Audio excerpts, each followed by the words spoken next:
Breaking news here as we are live for the first time ever on our Dolphins channel because Tua has been named the starter at quarterback for the Miami Dolphins. It is officially Tua time as Miami enters their bye. The Dolphins are naming him their starter. He will get all of the QB1 reps in practice this week. He made his NFL debut against the New York Jets and fine. I mean, it was garbage time. 2 passes, 9 yards. Didn't matter too much here. The timing is at least somewhat interesting, if not outright surprising, given that the Dolphins were coming off of 2 straight wins under Ryan Fitzpatrick in which he threw a combined 6 touchdowns, and the Dolphins blew out the opponents that they faced, the 49ers and the woeful New York Jets. But it is now Tua time in Miami. So as we break down some more of the news, I want you guys to give me, in the comments section, your one-word reaction to Tua starting here for the Miami Dolphins. Are you guys surprised? Is it just time? I think that's a good one there because Tua time makes some sense there. It is happening here for the Miami Dolphins and for Tua. I see fins up. That's technically 2 words, but I'll allow it. OMG, nice, awesome. Here it is for the Miami Dolphins. They are starting Tua. It makes me wonder if this was the plan for the Miami Dolphins because the timing here, to me, is focused on the bye. Not that Miami is 3-3. Not that Fitzpatrick has played terribly. I don't think that he has. Some turnovers have occurred, of course, but that's who Fitzpatrick is. But now the Dolphins have their bye. Then they take on the Aaron Donald-led Rams in Week 8. Then the Cardinals and the Chargers. That's not the most daunting of schedules ever. It actually gets a little bit easier right here at Denver, at New York, and then against the Cincinnati Bengals in the Tua Burrow game. And then to be quite honest, a pretty tough schedule to wrap up the season. Chiefs, Patriots, Raiders, and the Buffalo Bills.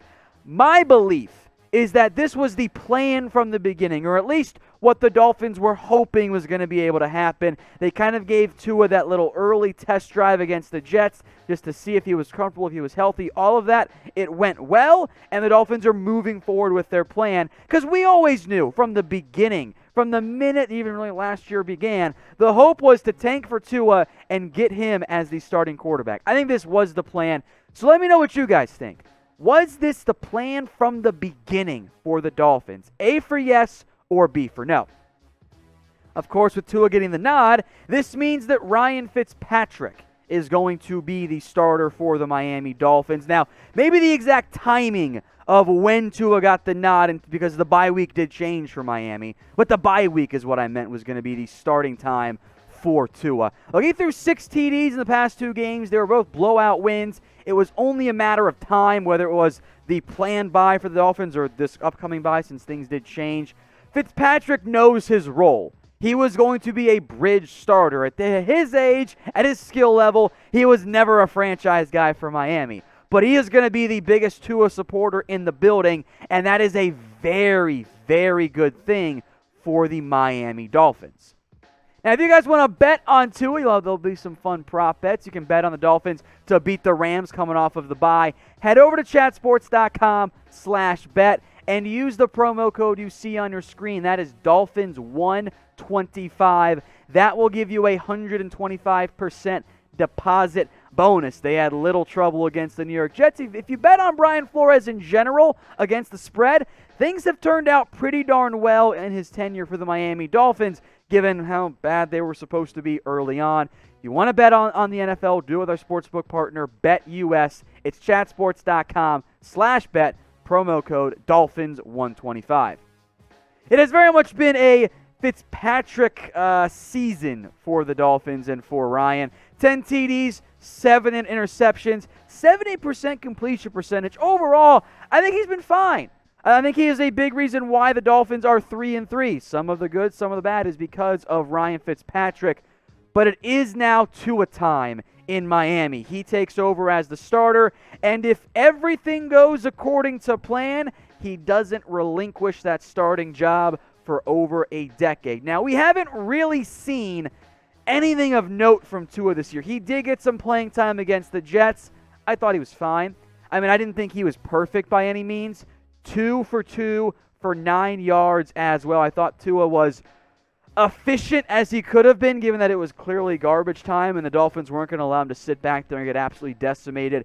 But he's always been an accurate thrower of the football, dating back to his time at Alabama, 2019 for the Crimson Tide, before the injury set in that apparently he is now over 71% in terms of his completion percentage, 2,000 yards, almost 3,000, 33-3. That's an 11-1 TD to interception ratio.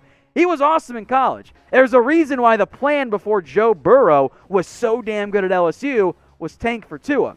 Dolphins didn't quite tank the way they planned. They still ended up getting with the number 5 overall pick. He is now the starter. Again, the timing is a little bit surprising. I know it is the bye week for Miami, so because of that, I kind of understand what's going on in terms of that timing and that impact there.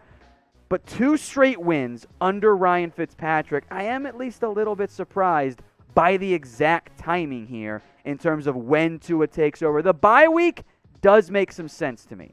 That makes some sense in terms of now's the moment for Tua to take over. You give him extra reps with the starters.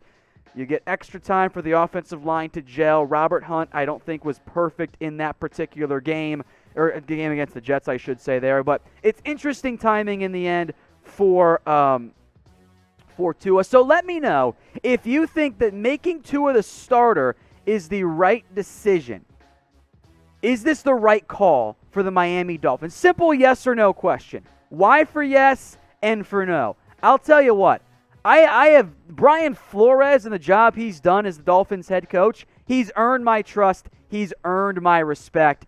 I think he's going to be a good decision maker for the Dolphins and has been a good decision maker as the head coach. So I think that I'm going to trust him. I'm going to say why for yes. There is, of course, some risk, but it was going to be a matter of be a matter of when, not if. It was always going to be Tua time for Miami. Now he gets his chance. So keep your votes coming. Why for yes and for no.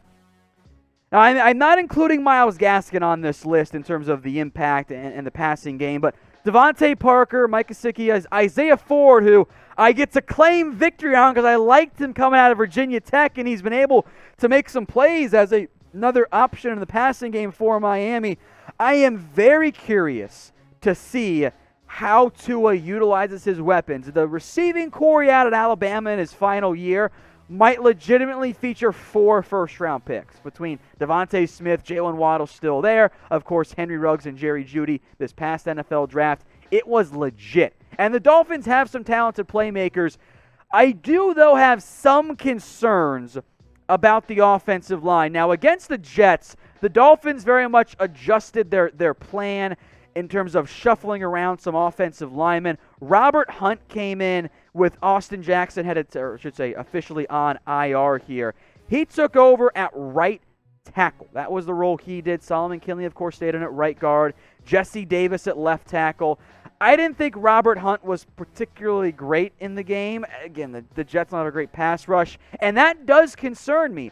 I would be lying if I wasn't at least somewhat worried about how Robert Hunt will feel. He was much better against San Francisco than he was against the Jets. But remember, that's the left-handed quarterback, Tua. That makes Robert Hunt your blindside protector. I liked him a good amount coming out of college this past year in the NFL draft, so I'm not going to panic on that front, but it will be worth monitoring. An injured and still, I think, questionable overall offensive line, I do want to see how they fare protecting the franchise quarterback with a history of injury problems.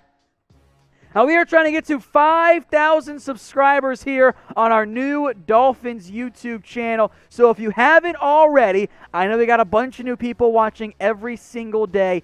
Hit that big red button and subscribe. The more people who subscribe, that means the more people watch the videos, and that means the more we can do for you guys here at Chat Sports.